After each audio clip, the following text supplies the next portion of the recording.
Caffeine is quite the magnificent drug, isn't it? If you really thought about it, it is more than likely in your system right now as you're sitting there living your ordinary life.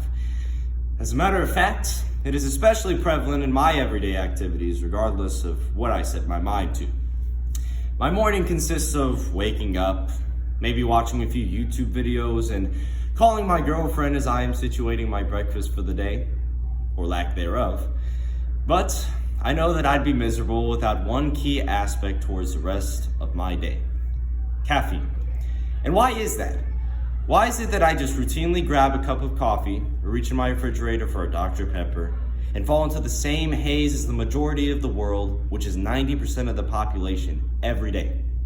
Well, it has to be known that this anomaly of a drug, which has its vast benefits when used correctly and dreadful disadvantages when abused, is a cornerstone in what drives people to succeed every day. There would be no world without a mug of coffee on the traditional office desk, with a droning 9-to-5 worker slouched in the jet black chair while taking calls on an old house or rotary phone. I'm sure you've been picturing that in your head for the longest time now, as I have been. And the best part is, once that swig of coffee is taken, that worker seems to feel over the moon for as long as their body allows them to in their very own routine. And so, one of the traditions that our culture has been exposed to is the superfood of this generation. The motivator that inspires me to perform theater, play games, do research on business and politics, and many others in their endeavors. It is overwhelmingly obvious just how much caffeine affects our schedules and how prevalent it is in food and drinks, sometimes without you even knowing it. In essence, there are many underlying facts about caffeine that would certainly light up ears. And even though the iconic drug is seen as an energy booster, it really is so much more. With this, I'd like to bring you the amazing spectacle that is hidden behind the word caffeine. To understand the real science behind caffeine, I'd like to guide you in a direction that hasn't been discussed nearly enough: the brain chemistry involved with such a commodity. According to Vanderbilt University's Dr. Peter Martin, caffeine has a similar molecular structure to adenosine, which is a neurotransmitter that transmits relaxing nerve signals to the brain. And because caffeine can bind to adenosine receptors in brain cells, effects upon health and brain activity can occur.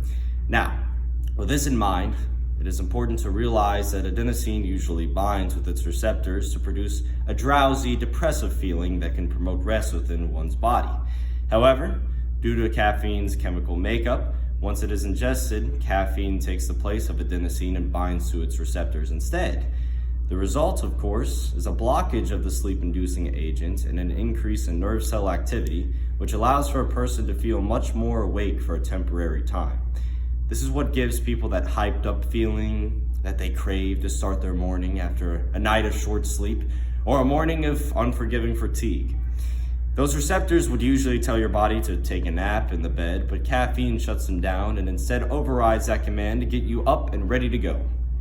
You can see exactly why people have that extra jolt of energy upon ingesting this drug. Furthermore, it entices the majority of caffeine users to drink up to 3.1 cups a day on average, according to healthresearchfunding.org. Now, that number really doesn't sound like much, but as your body grows more tolerant to caffeine, it needs more. My girlfriend, Caitlin, is a true example to this declaration. The first months I met her, she was a coffee freak, ordering it at any restaurant, making it at any place, drinking it while in her sleep, you name it. Sometimes she'd be up all night doing history homework on 5 cups of that stuff, which prompted her to depend on it to get through her day. However, the notion that you can actually become addicted to caffeine is partially false, even if many people consume that many cups in a day. While it is true that one can grow dependent on the drug, it is in most cases minor and does not carry the same risks a drug like cocaine would, nor a major life-threatening addiction along with it. Plus, caffeine has small side effects that do not result in overdose hardly ever.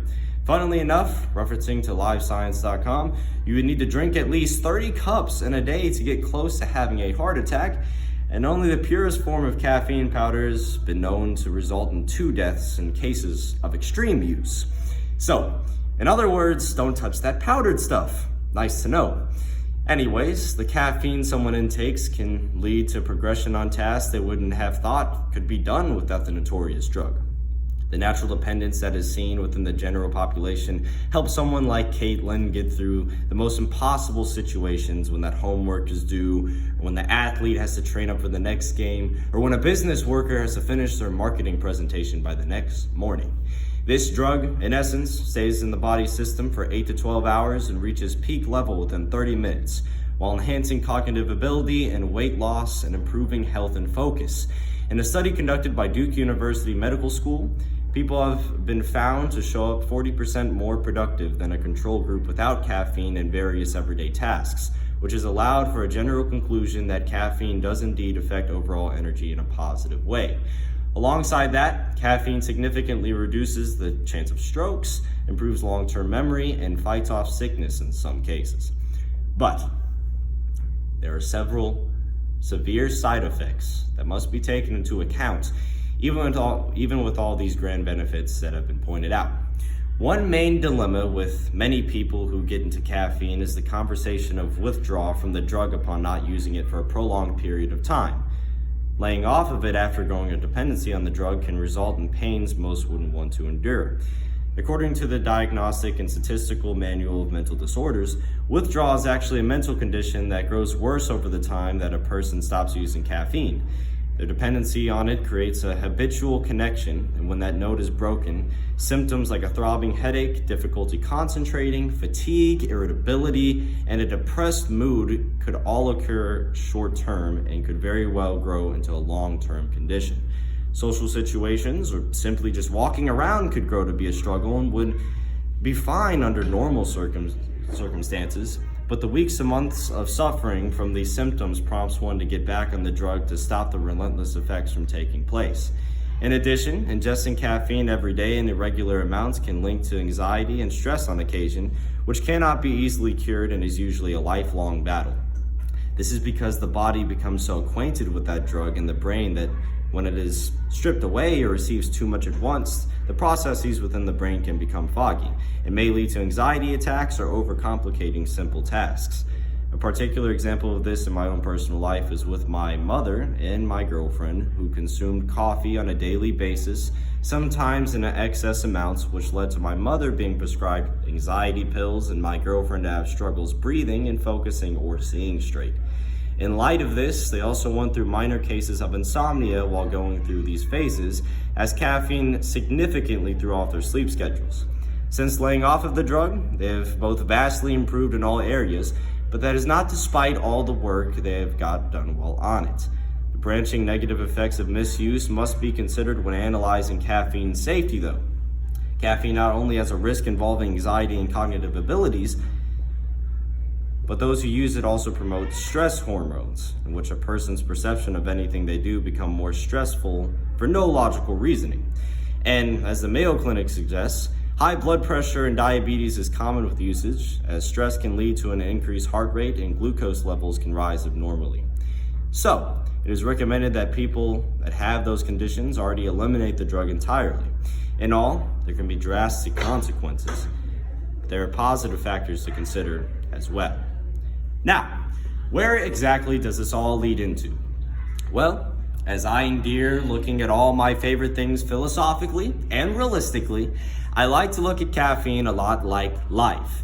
It can appear to be the best thing that has ever happened to you, and then you, craving more of that substance that is providing you the feeling of a lifetime, chase after it a bit too much, and it turns into a downward spiral. Caffeine, just as life is a sine curve, as my grandfather likes to call it. There are many times in which one will succeed and many others when failure is imminent, just as taking caffeine will help you get through the troublesome times, along with giving you some on the way. But that's how everything should be taken, the good with the bad, and depending on how you look at it, caffeine is a wonderful drug that has been in society longer than anyone could ever remember and has given us a reliance on energy that will sustain us, or a harmful one that is unintended and underlying effects that aren't worth the hassle. In regulation, there should be no problem with taking caffeine to sort your own needs. If you're one to have hope, as I hope you are, you'd consider caffeine as a commodity that can be used in some facet of your life, regardless of what the future may hold. Because everything at the end of the day is unpredictable, just as caffeine is on the human mind and body.